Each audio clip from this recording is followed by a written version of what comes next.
السلام عليكم ورحمة الله وبركاته. بسم الله الرحمن الرحيم. الحمد لله رب العالمين. اللهم صل وسلم وبارك على رسولك وحبيبك سيدنا محمد وعلى آله وأصحاب سيدنا ومولانا محمد. ഹബീബ് സല്ലല്ലാഹു അലൈഹി വസല്ലമ തങ്ങൾ മുസ്ലിമീങ്ങൾ പരസ്പരം സ്നേഹം വർദ്ധിക്കാനുള്ള കാര്യങ്ങൾ ധാരാളം പഠിപ്പിച്ചിട്ടുണ്ട്. അവർക്കിടയിലുള്ള ആ നല്ല ബന്ധത്തിന് വിള്ളലുണ്ടാക്കുന്ന ഒരു പ്രവർത്തനവും ഒരാളെ ഭാഗത്തുനിന്നും ഉണ്ടാവാൻ പാടില്ല എന്നത് ശക്തമായി തന്നെ ഹബീബ് സല്ലല്ലാഹു അലൈഹി വസല്ലം നമ്മെ പഠിപ്പിച്ചതായി കാണാൻ കഴിയും. അതുകൊണ്ട് തന്നെ ഒരു മുഅ്മിനായ മുസ്ലിമായ മനുഷ്യനെ സംബന്ധിച്ചും ഒരിക്കലും ഒരു തെറ്റായ വിചാരം മനസ്സിൽ കൊണ്ട് നടക്കാൻ പാടില്ല. അവനോടൊരു വെറുപ്പോ ഒരു വൈമനസ്യമോ ഒന്നും തന്നെ മനസ്സിൽ ഉണ്ടാവാൻ പാടില്ല. സ്നേഹത്തോടെ സന്തോഷത്തോടെ വർത്തിക്കാനാണ് വിശുദ്ധ ഇസ്ലാം നമ്മോട് നിർദ്ദേശിക്കുന്നത്. മുഅ്മിനായ മനുഷ്യനെക്കുറിച്ച് അവൻ്റെ ന്യൂനതകളും കുറ്റവും പറഞ്ഞു നടക്കുക എന്നുള്ളത് വളരെ ഗുരുതരമായ ഒരവസ്ഥയിലേക്കായിരിക്കും അയാളെ എത്തിക്കപ്പെടുക എന്ന് ഹബീബ് സല്ലല്ലാഹു അലൈഹി വസല്ലമ തങ്ങൾ നമ്മോട് പറഞ്ഞതായി ഹദീസുകളിൽ കാണാൻ കഴിയും.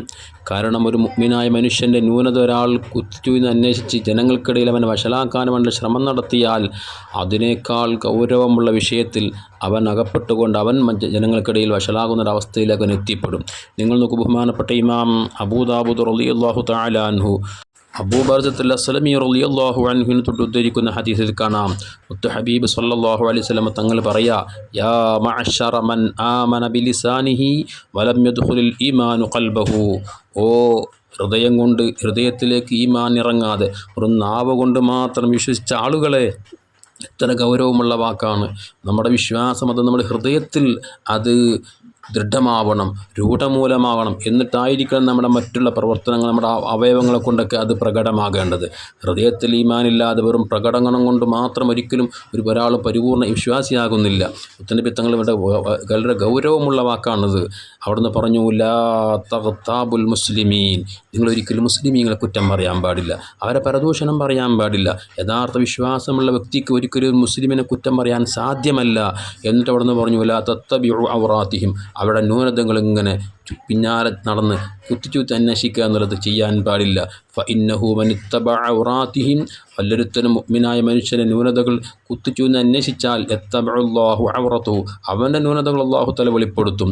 വമൻ യത്തബിഇല്ലാഹു ഔറതഹു യഫ്ളഹു ബിബൈതിഹി.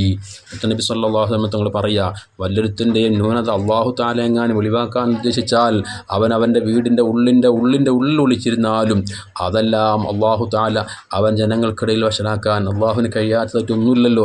അതുകൊണ്ട് തന്നെ അത്തരമൊരവസ്ഥയിലേക്ക് നിങ്ങൾ എത്തിപ്പെടാതിരിക്കാൻ ഒരിക്കലും ഒരു മുഅ്മിനായ മനുഷ്യൻ്റെയും ന്യൂനതകൾ കുത്തിച്ചൂന്ന് അന്വേഷിച്ചുകൊണ്ട് ജനങ്ങൾക്കിടയിൽ അവനെ വഷളാക്കുന്നൊരവസ്ഥ നിങ്ങളിലുണ്ടാവാൻ പാടില്ല. നിങ്ങളൊരിക്കലും ഒരു മുഅ്മിനായ മനുഷ്യൻ്റെ കുറ്റവും കുറവും പറഞ്ഞ് നടക്കാൻ പാടില്ല. എല്ലാവരെക്കുറിച്ചും നല്ലത് ചിന്തിക്കാനും നല്ലത് വിചാരിക്കാനുമുള്ള വിശാലമായൊരു മനസ്സ് നിങ്ങൾക്കുണ്ടാവണം. അങ്ങനത്തെ ഒരു വിശ്വാസം നിങ്ങളുടെ മനസ്സിൽ ഇറങ്ങിച്ചെല്ലണം. അപ്പോഴാണ് നിങ്ങൾ യഥാർത്ഥ വിശ്വാസിയാകുക എന്നുള്ളൂ.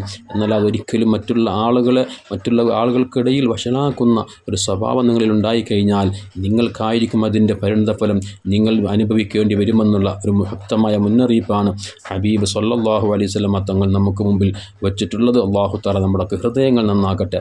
ആരെക്കുറിച്ച് മോശമായ ചിന്തയില്ലാത്ത, നല്ലത് ചിന്തിക്കാനും നല്ലത് പറയാനും പ്രവർത്തിക്കാനൊക്കെയുള്ള വിശാലമായൊരു മനസ്സ് അല്ലാഹു നമുക്കൊക്കെ നൽകട്ടെ. ആമീൻ. അസ്സലാമു അലൈക്കും വറഹ്മത്തുള്ളാഹി വബറകാതുഹു.